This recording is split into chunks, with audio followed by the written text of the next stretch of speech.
Fishy, fishy. Here, fishy, fishy, fishy, fishy, fishy. That's no use. Did I tell you about the big piranha that they found in this river about 2 years ago? He was huge. The story was that he had eaten a full-grown guy. Gosh. Don't want to mess with one of those guys. Boom!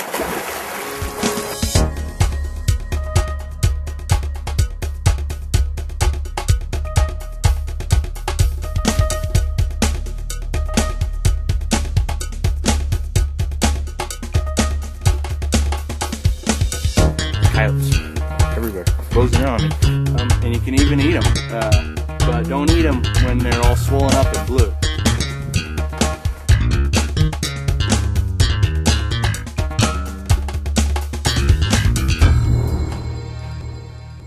This time on Bushboy, I've taken a walk out into Central Oregon to show you some of the edible plants that live here, and to show you some survival skills that may be useful if you're ever lost here and trying to survive. Ah, smack dab in the center of Oregon, maybe a little bit south.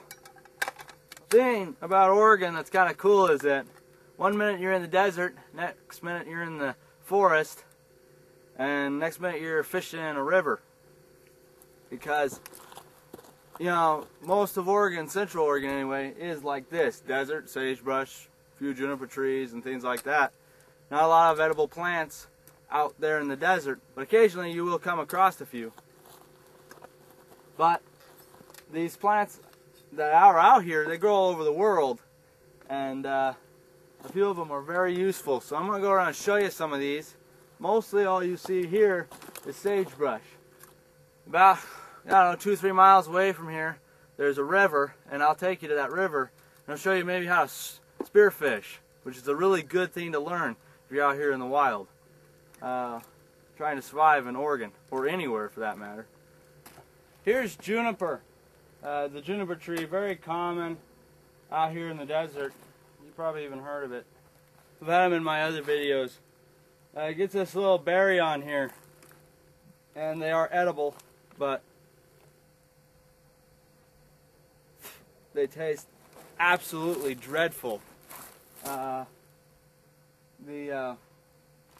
Juniper is actually used for, the juniper berry is they put it in a drink called gin. That's where gin comes from. I think they use whiskey, and then they use the juniper berry to give it the gin taste. So that's where gin comes from, is juniper. I'm pretty sure that's what they use, is whiskey and then the juniper berry. I can't quite, maybe it's vodka and the juniper berry, I can't remember. But it tastes absolutely horrible. It's really strong, so you could almost see it in a drink or something like that to bitter a drink. You can use it, burn it in a fire, and it will smoke a lot, which is nice if you're trying to signal to somebody that you're there, because it's full of oils. It burns just really hot and a lot of oils, so it's really nice for that. Also, when you burn it, the smoke can be used for disinfecting. It's good for getting a smoke bath and stuff like that. So juniper trees are everywhere. You'll find them. So keep your eye out for them. But the berry, you're not going to live off that.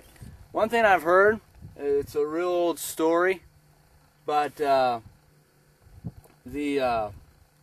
Indians would look around these rocks because there's a lizard, and you may have heard of it. It's called a horny toad. It's got spikes on them, kind of old dragon kind of look to them. Very small, and they're everywhere around here, but they're really hard to find.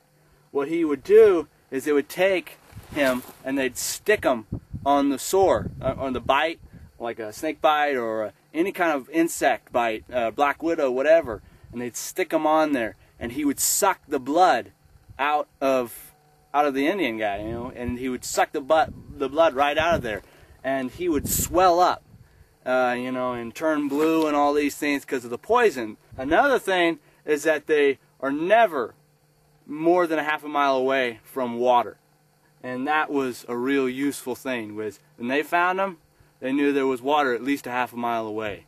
So that's another useful thing about those guys. But I haven't seen one since I was a little kid. and they're really hard to find. But they are out here in the desert, and there's a lot of them, but they hide in these rocks, and they only come out at a certain part of the day, and they're really hard to find. But if you find one, they're really, I mean, it's like a gift to find one. And just stick them in your pocket, carry them with you, and you can even eat them.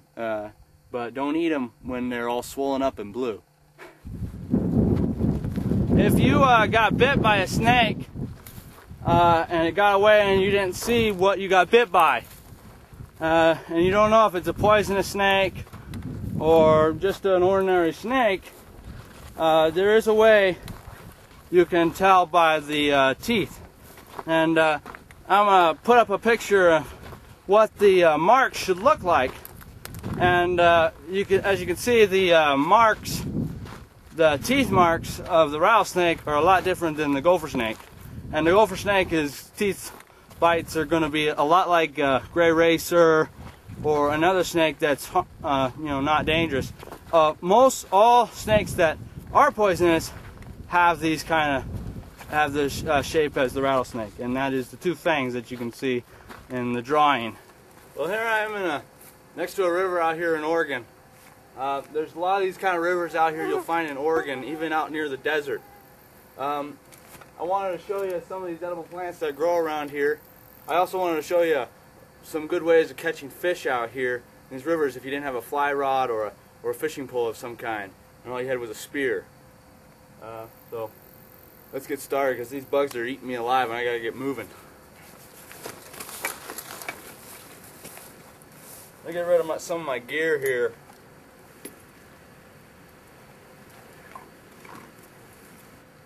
It's really hot today, but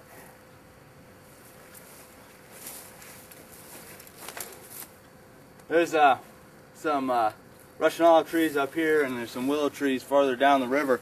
But I'm going to just go over to these Russian olives and see if I can get some poles or something for spearfishing, and show you some spearfishing. Unfortunately, in Oregon, the law is you can't spearfish without a license, and I don't have that license.